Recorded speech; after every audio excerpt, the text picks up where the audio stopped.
Assalamualaikum warahmatullahi wabarakatuh. Di sini saya eh, Alfika Rahmawati dengan nomor NIM 2021800007 dari kelas PBAA. Di sini saya akan berpresentasi tentang kinayah majaz dan juga tasbih untuk memenuhi ujian tengah semester. Nah, yang pertama itu adalah tasbih. Apa sih tasbih itu? Tasbih itu menyamakan suatu hal dengan hal lain dengan menggunakan perangkat atau sarana. Tasbih itu untuk mengumpulkan keduanya itu. Nah, sedangkan secara etimologis tasbih tersebut adalah berarti atamsil, yaitu penyerupaan. Sedangkan secara terminologis menyerupakan antara dua perkara atau lebih yang memiliki kesamaan sifat atau lebih dengan satu alat karena ada tujuan yang dikehendaki oleh pembicara. Suatu ungkapan yang menyatakan bahwa suatu itu mempunyai kesamaan dengan yang lainnya dalam sifat dalam menyamakan tersebut menggunakan sarana atau perangkat baik secara eksplisit maupun implisit.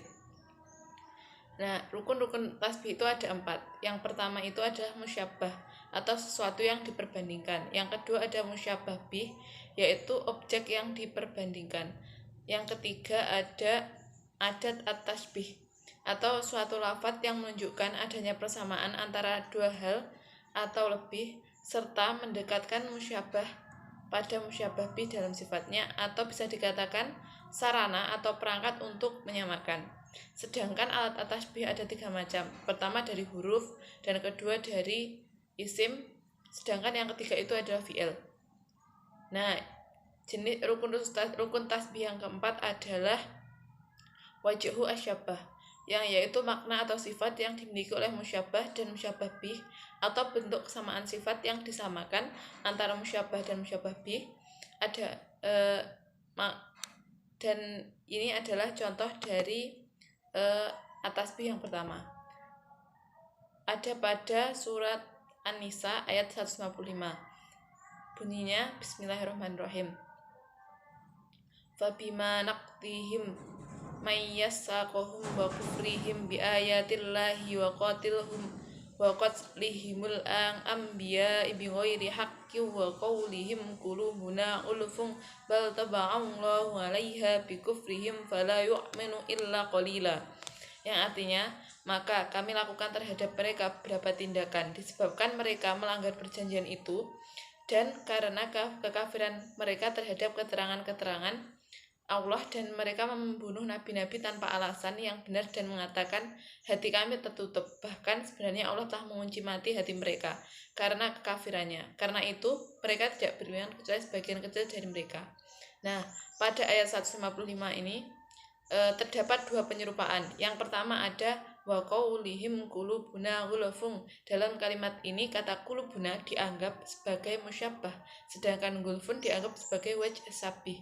Tidak ditemukannya musyabbah bih dan ada dalam kalimat ini, maka dari penggalan ayat ini dapat dikategorikan dalam majaz isti'arah makniyah. Nah, sedangkan kedua ada taba'allahu 'alaihi. Dari penggalan ayat ini dapat diidentifikasi bahwa terdapat tasbih dhimmi. Nah, di sini sekarang adalah majaz. Nah, majaz ini contohnya ada di surat Al-Maidah ayat 21 yang bunyinya bismillahirrahmanirrahim. Ya qaumi udkhulul ardal muqaddasatan allati kataballahu lakum wala tartaddu ala adbarikum fataqalibu khosyirin. Yang artinya, hai kaumku, masuklah ke tanah suci Palestina yang telah ditentukan Allah bagimu, dan janganlah kamu lari ke belakang karena takut kepada musuh, maka kamu menjadi orang-orang yang rugi. Jenis gaya majaz pada surat ini ada di udkhulul ardo al muqaddasata, masuklah ke tanah suci. Ini adalah majaz kuliah karena tanah suci itu banyak versinya, termasuk Masjidil Haram juga itu ya. Dan wala tartaddu ala adbarikum, dan janganlah kamu lari ke belakang. Ini termasuk majaz mahaliyah karena yang tertera dalam ayat ini adalah tempat, yakni belakang, padahal yang dimaksud adalah takut atau mengundurkan diri. Sedangkan alasan kewajaran penggunaan majaz ini adalah hal ini setelah Allah mengingatkan kenikmatan-kenikmatan yang telah diberikan kepada mereka dan mengingatkan masa lalu mereka yang belum lama dan kesudahan urusan mereka dalam hal hidayah dan kejayaan untuk mempersiapkan mereka melakukan kewajiban yang telah menunggu mereka ini. Kemudian Allah memerintahkan mereka untuk memasukinya sebagai penegas perintah dan pendorong bagi mereka untuk segera melaksanakannya. Maka sungguhnya yang perlu mereka lakukan hanyalah segera melaksanakannya karena mereka telah mendapat jaminan. Namun jika mereka enggan menjalankan perintah Allah, maka mereka telah berpaling dan mundur dengan membawa kegunaan dan kerugian. Aspek estetika dalam ayat ini adalah dalam ayat ini Nabi Musa selanjutnya berkata kepada kaumnya, "Wahai kaumku, masuklah ke tanah suci," yaitu tanah Palestina yang disucikan dari kemusyrikan karena banyaknya nabi-nabi yang diutus di tanah itu. Itulah tanah yang telah ditentukan Allah bagimu dalam ilmunya yang azali untuk memasukinya dan merasakan kedamaian di dalamnya. Apabila engkau beriman dan taat kepada perintahnya, dan janganlah kamu berbalik belakang karena takut kepada musuh. Seperti itu. Sedangkan yang selanjutnya adalah kinayah.